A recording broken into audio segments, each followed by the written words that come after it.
Okay, guys, for class today, we're just going to be watching a little video for half of the class. It's about the Northern Ute tribe of Utah. They also made other videos for the other Utah tribes, but we didn't have enough time to watch those ones. So it's just the Northern Ute tribe video that we're going to watch today. So that'll be the first half of class. And then this, what you can do after you watch this video is you're going to go onto our assignments, and you're going to go to the very, very bottom of the assignments where it has questions for guest speaker. So next week, we're going to have a guest speaker, and both the sophomores and the juniors and seniors will have this guest speaker. So sophomores, yours will be on Tuesday. Juniors and seniors, yours will be on Thursday. So this assignment is due by then, basically. Well, it's due, today, but for sure you got to have it turned in by then. You just can create 2 questions that you would like to ask him about Ute history or Ute culture, things that you've always wondered or things that we just haven't had time to talk about. But I want 2 questions. Okay, that's what you guys are required to do. You can do more than that, but at least 2 questions. If you type them up, I'll just print them out for you guys.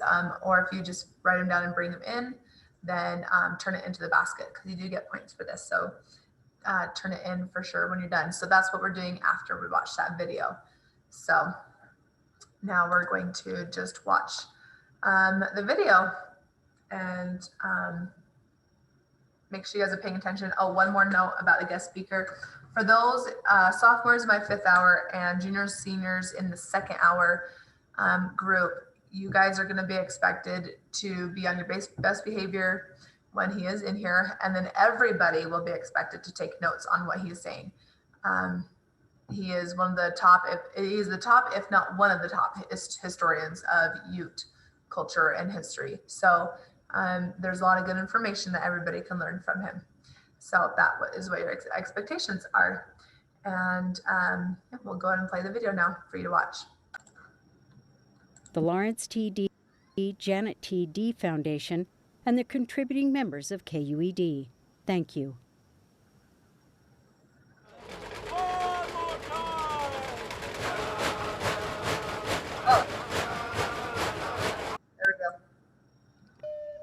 Long before Spanish conquistadors crossed the landscape, before trappers followed the rivers and streams, long before pioneering settlements dotted this region, before anyone else would try to write their history, 5 principal nations of indigenous people called the Great Basin their homeland.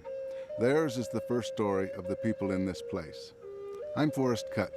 Join me as we step into the extraordinary world of the Ute.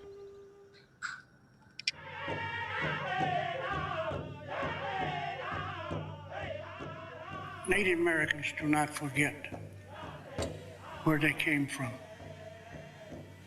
and in what direction they're going and who they're going to answer to. Our native traditions, our culture will be here for generations to come. You know, if our ancestors weren't strong, we would have died a long time ago.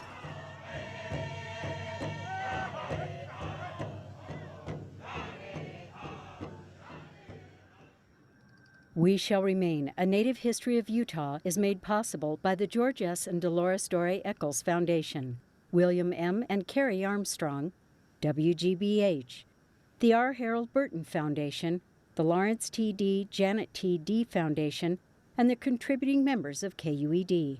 Thank you.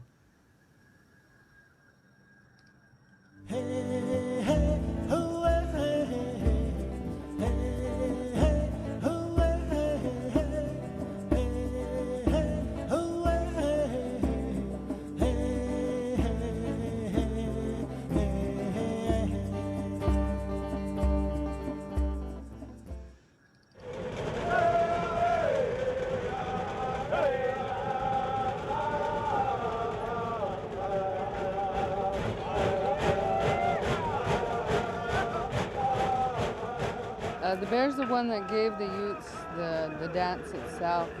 It's part of the way they're waking up the spring, the way that bears hibernate. He's the one that sleeps through winter and when the first thunder comes, like that sound, that's the thunder. It represents waking up the bear and the coming of better times.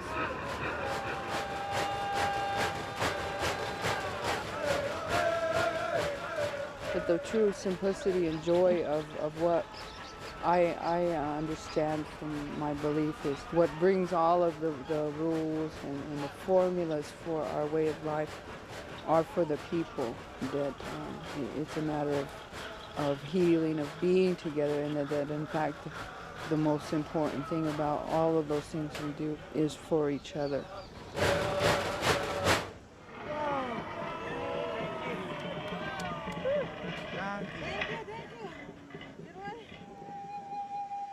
The Utes have celebrated the bear dance for hundreds of years.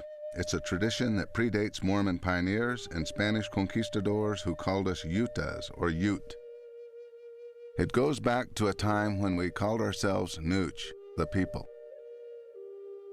A time when we lived in small family groups, traveling on foot, when men hunted and fished while women gathered roots, berries, and seeds.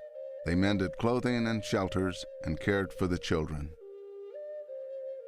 Then, in the 1600s, the Nooch encountered the Spanish. They introduced us to the horse and a new concept, slavery. Soon, our lifeways changed. Before the Spaniards brought the horse, we call it guva. Before the horse, we were on foot, and we could only go so far as our feet would carry us.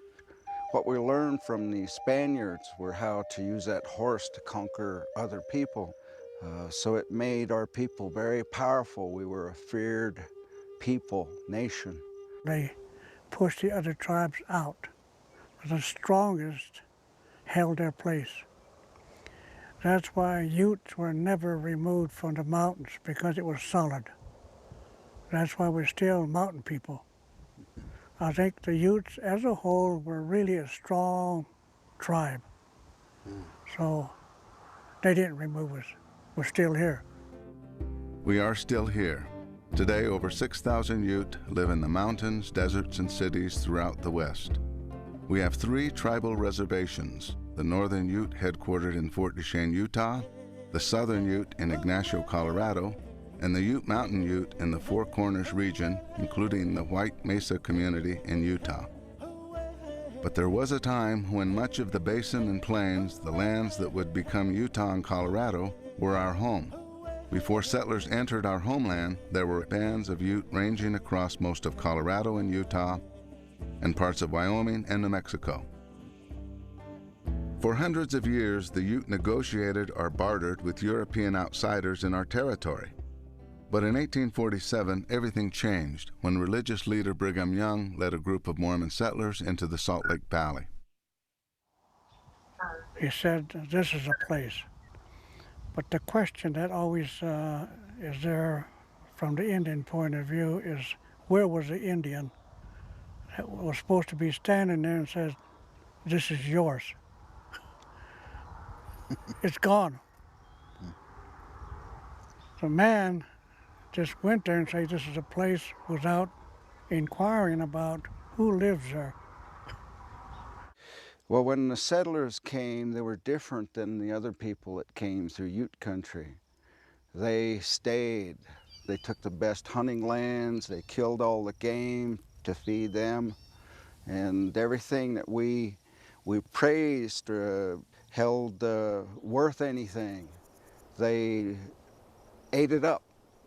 And our people kept getting pushed and pushed till we were just in the way. So they killed all the game that we used to get there.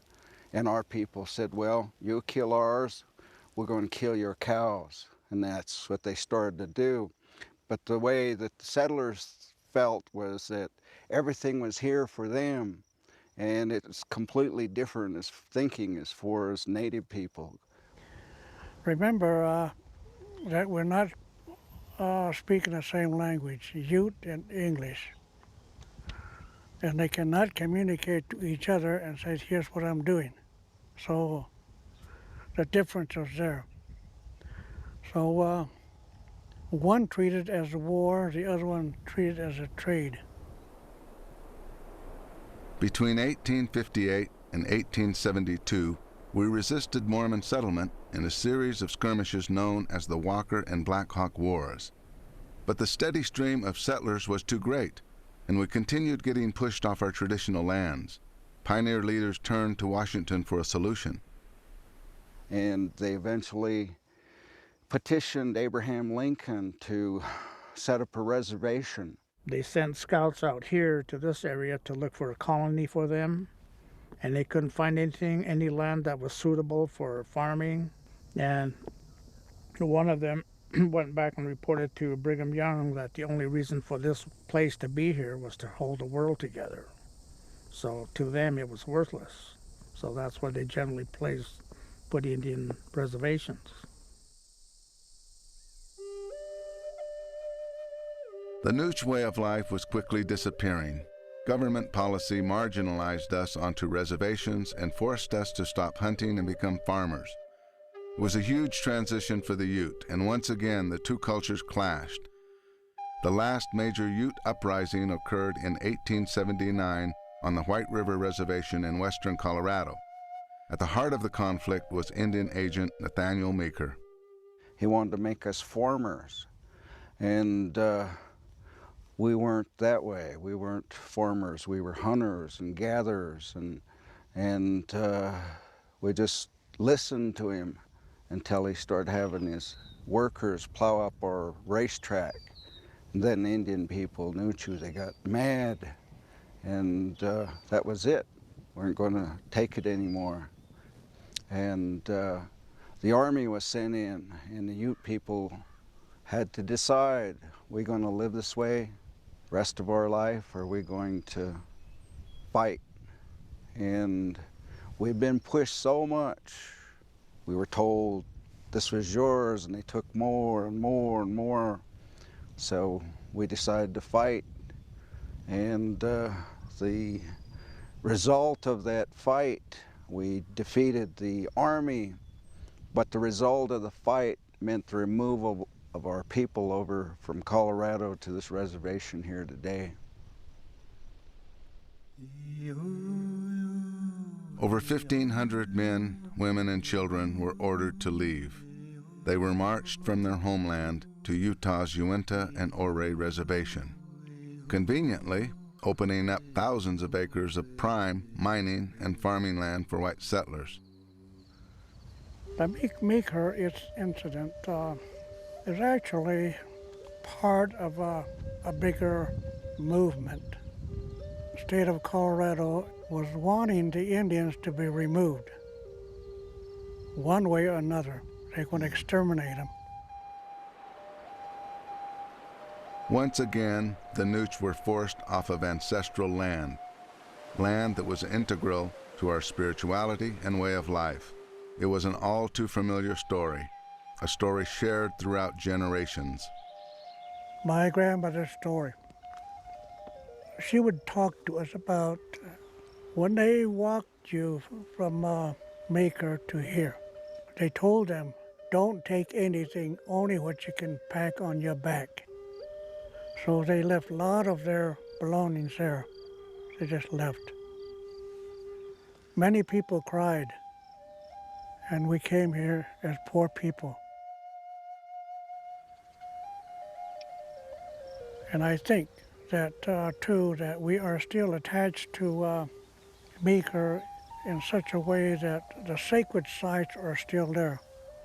You go to the mountains of Flat Top, you find the teepee rings, you find the Vision Quest sites. We own the spirit, or the spirit owns us. So like you can remove a person from a country, but you can never remove a country from a person.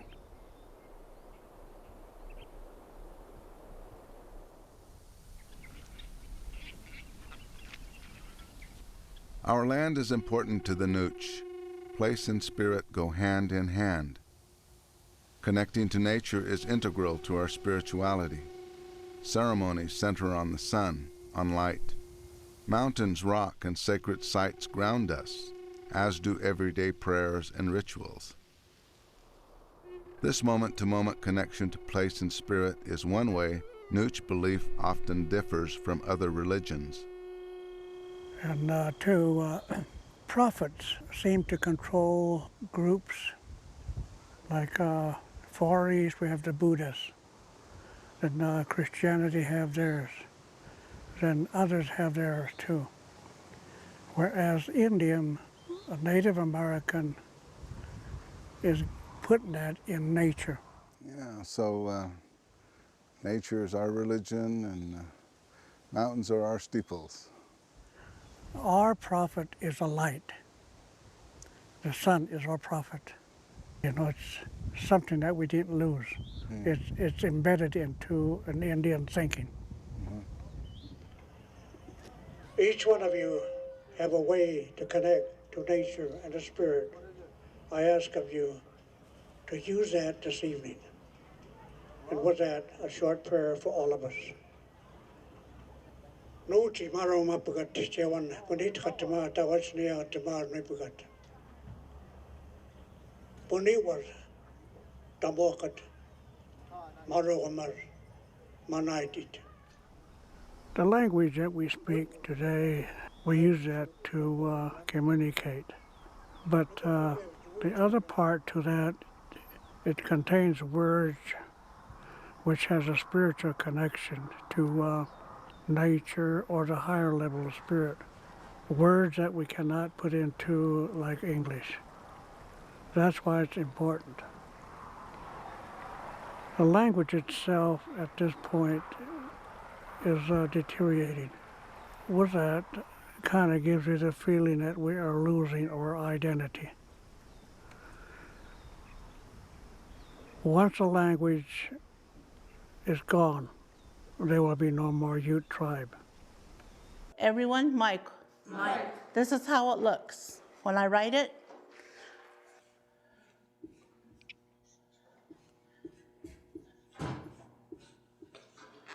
that means hello. Everyone, Mike. Mike. Mike. Mike. Mike. Benita Tavapont teaches Ute traditions at Uinta River High School. She is battling cancer while fighting to keep Ute language and culture alive. Mike. They need to learn how to be Ute. And I see too many of the students coming into this high school now that have little knowledge or no knowledge of being Ute.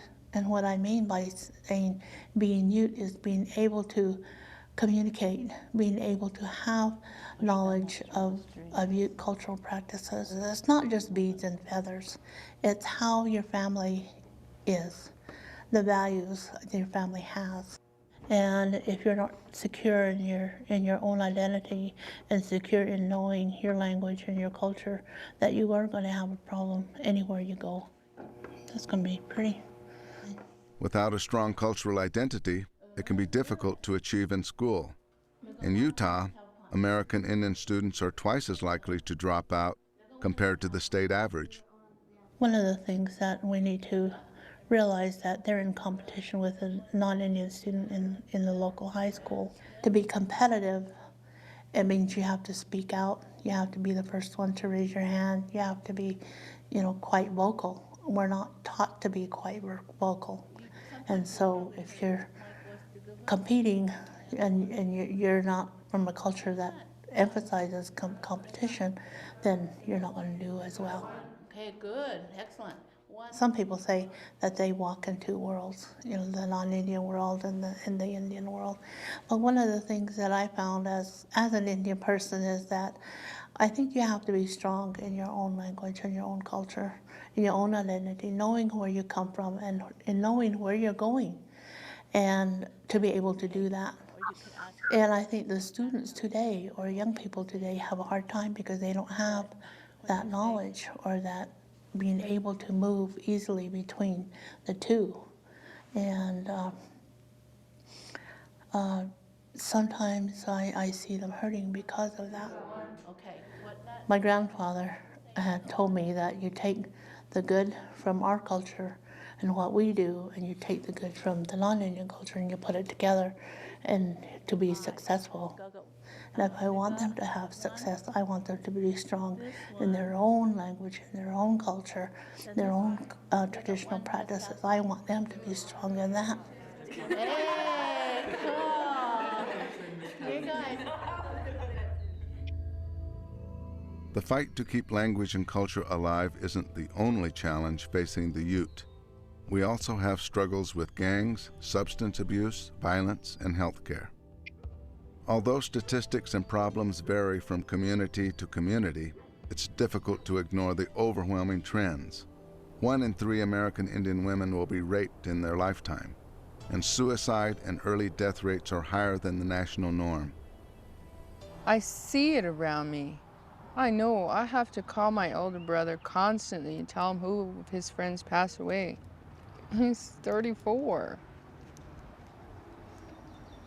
You know? Constantly watching the young people die.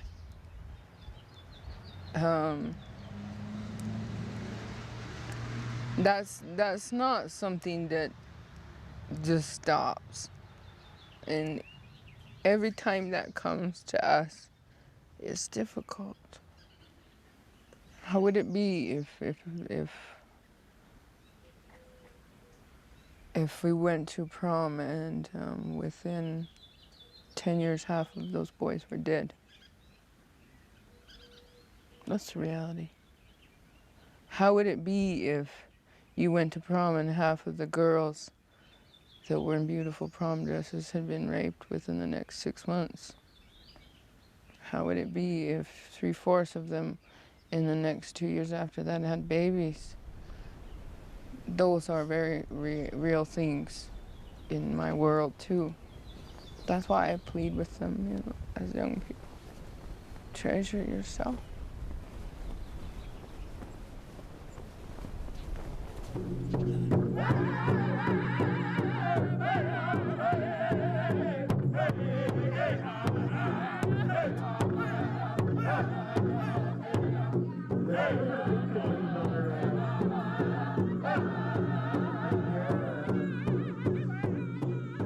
There's no outfit alike. I wish we could go to Walmart for this stuff. Wouldn't that be great?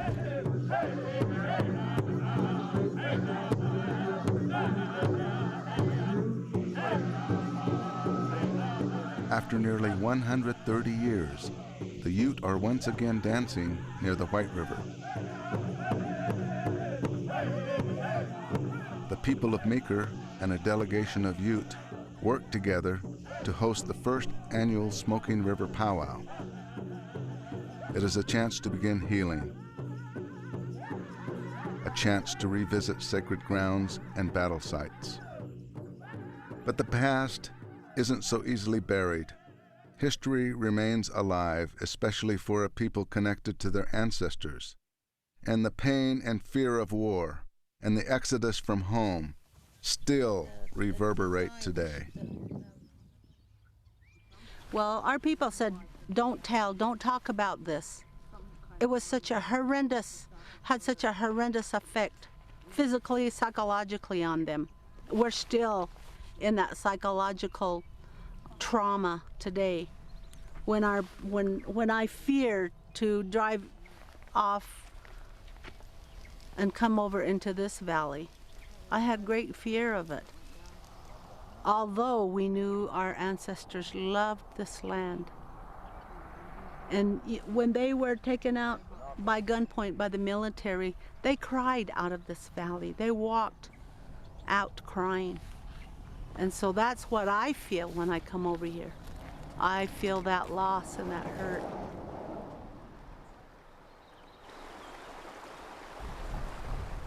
But I want to tell what happened here. And that, I guess, would mean that I have to come back here. And I'll do it for the children. And I guess we need to have a healing from this. And having a powwow is not really a healing. It just says we're here. We're dancing.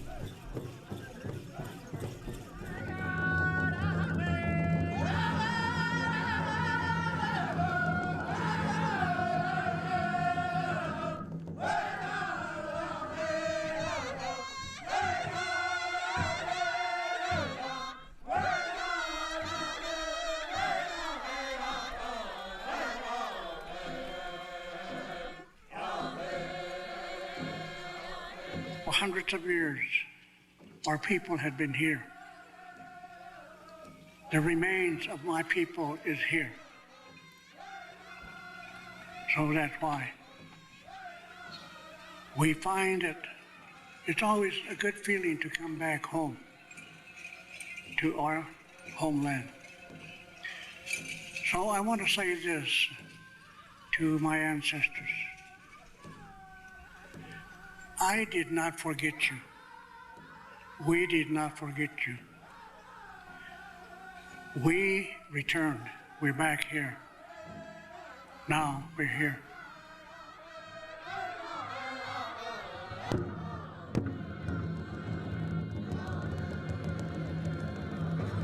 We're still here in spite of genocide, in spite of being chased off the land, in spite of being moved by gunpoint, and land being taken away, and the greater society not having any respect for our culture. We're still here.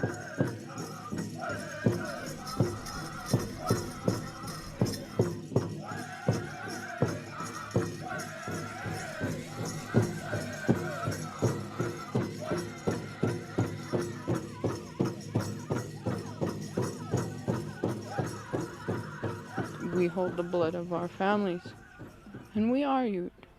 That's us. That's us that drives the truck down the road. That's us that farms in the field. That's us that's in college. And that's what I see as a Ute, is all of the variety of life that began from our ancestral lands, from our home, began from that time, spreading out to today. And we're so many things.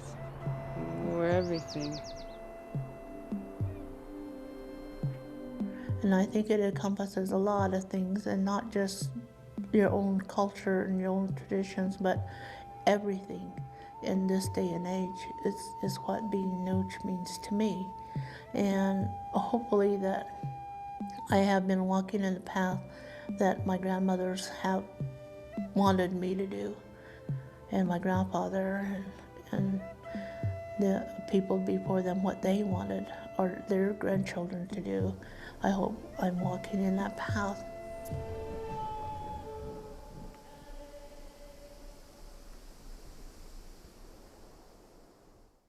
We Shall Remain, A Native History of Utah is made possible by the Georgia